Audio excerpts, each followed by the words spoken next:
نہیں جھگڑا نہیں، اختلاف کس جگہ پہ ہے؟ یہ میں آپ کو بتاتا ہوں کہ کچھ عرصہ پہلے عطا تارڑ کو اور حکومت پاکستان کو اور اسٹیبلشمنٹ نے یہ بات کہی کہ یہ ناقابل برداشت ہے پی ٹی آئی، تو اس کے اوپر پابندی لگا دینی چاہیے۔ حکومت پاکستان نے یہ بات کہی کہ یہ بہت بڑا فیصلہ ہے، اس میں پیپلز پارٹی بھی ہمارے مد مقابل آئے گی، تقریباً پاکستان کی تمام پولیٹیکل قوتیں ہمارے اگینسٹ آ جائیں گی۔ اسٹیبلشمنٹ کے جو لوگ ہیں انہوں نے یہ بات کہی کہ نہیں، ہمیں یہ ہر صورت کرنا ہوگا، تو اس کے اوپر راضی رضامندی ہو گئی کہ چلو ٹھیک ہے کرتے ہیں، لیکن یہ ہے کہ ہم وہ مطلب ایک جان رہیں گے دونوں، پاکستان کی اسٹیبلشمنٹ اور نون لیگ۔ اس کے اندر یہ نہیں ہوگا کہ کل جواب دینے کے ٹائم آئے تو حکومت کو سامنے کر دو اور اسٹیبلشمنٹ دائیں بائیں اور وہ کہے کہ یہ سول حکومت کا مسئلہ، ایسا نہیں ہوگا۔ اس پہ رضامندی ہو گئی۔ عطا تارڑ صاحب کو کہا گیا کہ جناب آپ پاکستان پی ٹی آئی کے حوالے سے جو ہے نا پابندی لگانے کی اس پہ بات کریں آپ، اور پورا ان کو بنا کے دے دیا گیا۔ عطا تارڑ نے پریس کانفرنس کر دی، ہم سب کو یاد ہے بہت اچھے طریقے سے کہ ایسا ہے ویسا ہے اور فلانا، پورا نیریٹو۔ اب جو تھی نا اس کے بعد اگلے دن آنی تھی یا ایک دو دن بعد آنی تھی آئی ایس پی آر کی پریس کانفرنس، وہاں پر جو ہے نا جب پریشر آیا نا مختلف جگہوں سے، تو اسٹیبلشمنٹ کی موجودہ اسٹیبلشمنٹ کی بات کر رہا ہوں، یہ جو ہے نا انہوں نے کہا نہیں آپ پولیٹیکلی اس کو سنبھالیں، یہ فیزیبل نہیں لگ رہا۔ انہوں نے کہا جی ہمارا سٹیک جو ہے نا آپ نے سب کچھ ہماری سیاست داؤں پہ لگا دی، کیسی آپ بات کر رہے ہیں؟ مطلب کیا آپ کو بار بار یہ بات کہی کہ یہ اتنا آسان کام نہیں ہے۔ انہوں نے پھر منت ترلا، یہ سب کچھ ہوا۔ منت ترلا کس نے کیا؟ موجودہ اسٹیبلشمنٹ نے کیا اور موجودہ حکومت سے کیا۔ شہباز شریف صاحب نے بہرحال پھر اس میں بیچ بچا کرایا، میاں نواز شریف جو پارٹی کے لیڈر ہیں ان سے یہ بات کی، وہ بہت ناراض ہوئے، اور بھی کچھ کوئی ناراض ہوا، میں ان کا اس گروپ کا نام نہیں لینا چاہتا۔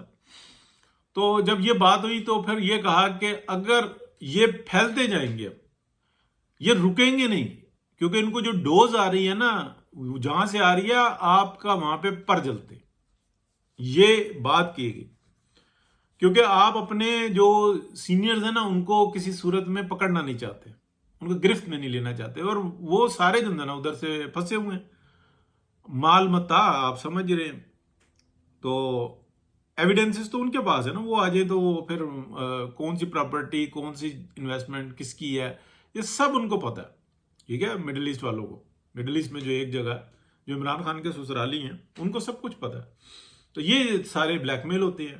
یہ جو گروپ ہے نا یہ نہیں ہوتے، جو اس وقت کی اسٹیبلشمنٹ ہے یہ نہیں ہوتے، کیونکہ ان میں مال کھانے والے نہیں ہیں، میجورٹی آپ کہہ لیں، اگر ہیں تو وہ چھپے ہوئے ہیں، ان کے بارے میں علم نہیں ہے، اگر ہے تو ان کے اوپر بھی گرفت ہو رہی ہے، ٹھیک ہے۔ تو لیکن جیسے باقی پوری ٹیم ہے پچھلی نہیں ہاتھ ڈال رہے، کیوں؟ سینئرز ہیں، یہ ہے وہ ہے، اور یہ بہت بڑا جو ہے نا فساد ہے، اور سب سے بڑی بلیک میلنگ جو ہوتی ہے نا موجودہ اسٹیبلشمنٹ کو، وہ وہیں سے ہی ہوتی ہے کہ ان کے اوپر کیوں نہیں ہاتھ ڈالا۔ اللہ کرے ڈلے، اور ہماری خواہش بھی ہے اور انشاءاللہ ڈلے گا بھی۔ اب میں آپ کو بتاتا ہوں کہ یہاں پر کیا ہوا ہے۔ یہاں پر یہ ہوا ہے کہ جو اصل نچوڑ ہے نا، وہ کہا گیا کہ جو یہ پابندی لگانے کی اب بات کر رہے ہیں نا، 1 2 3 دفعہ میں جو پریس کانفرنس کریں گے نا وہ آپ کریں گے، ہم پیچھے طبلہ بجا لیں گے، ڈھولکی بجا لیں گے، ہم سرنگی چلا دیں گے، لیکن اوپن ماؤتھ آپ نہیں کرنا، ہم نہیں کریں گے کسی صورت میں بھی، ٹھیک ہے۔ اور ہم نے یہ بات آپ کو پہلے کہی تھی، اس وقت میں لگا دی جاتی تو آج یہ وقت نہ آتا۔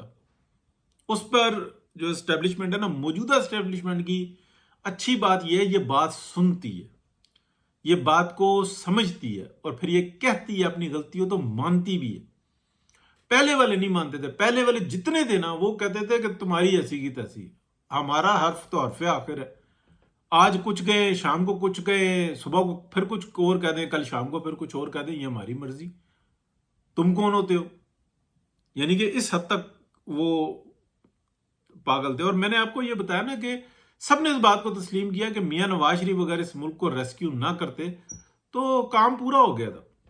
اب جو اختلاف ہے وہ یہ ہے لیکن اس میں اختلاف رائے، لیکن اس کے اوپر عمل درآمد شروع ہوا ہے. ابھی یہ ایک پریس کانفرنس آئی ہے، ابھی اور بھی پریس کانفرنس آئے گی. یہ جو رانا ثناء اللہ اور جو دیگر لوگ ہیں، یہ جو طبلہ سرنگی کر رہے ہیں، یہ بڑے پھونک پھونک کر رہے ہیں.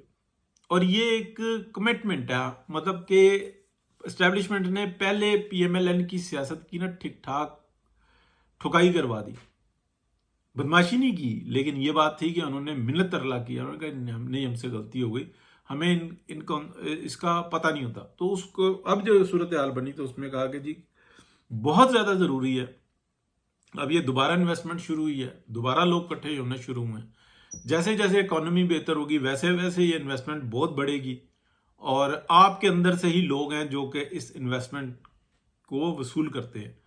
تو آپ جانیں، ان کا کام جانیں. لیکن اگر آپ یہ چاہتے ہیں کہ سانپ بھی مر جائے اور لاٹھی بھی نہ ٹوٹے، اور سانپ کو بھی آپ پہچان لیں، تو وہ آپ کے سامنے موجود ہیں سانپ. لاٹھی بھی نہ ٹوٹے اور سانپ بھی مر جائے، اصل یہ مینز وہ فتنہ ختم ہو جائے. تو بہتر یہ ہے کہ آپ خود انیشیٹ لیں.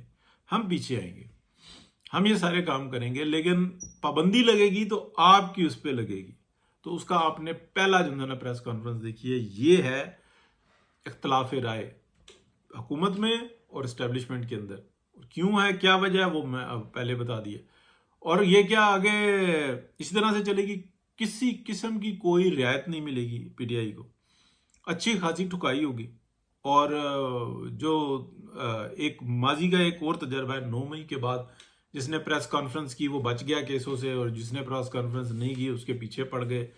ان میں سے کچھ سائلنٹ ہو گئے، کچھ بھاگ گئے آگے پیچھے. تو اب میرا خیال ہے کہ ایسا نہیں ہوگا.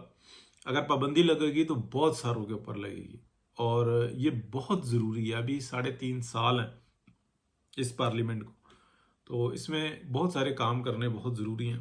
اور جو یہ کہا جاتا ہے نا، جیسے عمران خان کو اسمبلی سے نکال کے روڈوں پہ چڑھا دیا تھا، اور اس کا نیریٹو یعنی کہ ٹوٹل جھوٹ وہ بک گیا اور سرایت کر گیا عوام میں.